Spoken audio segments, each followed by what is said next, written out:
Ako po ay si Roy Election, taga Magiling, Piat, Cagayan. Ako po ay nagsimula gumamit ng Vantage Feeds noong January 2021. Nang napansin ko dito sa feeds na Vantage ay hindi maamoy yung dumi ng mga baboy. At saka madaling lumaki yung baboy kapag Vantage ang gamit ko.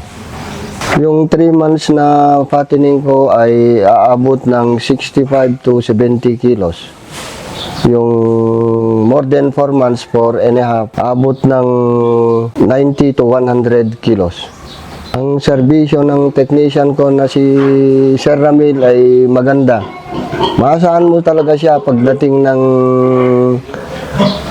kapag kailangan mo siya. Isang tawag lang ay halos nandyan na.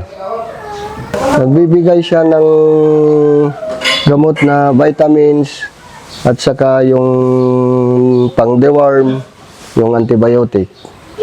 Itutulong nito sa pag-aalaga ko ng baboy ay sa pag-aaral ng mga anak ko. Panganay at sa ngayong pangalawa kong anak ay nakatapos na sa pag-aaral.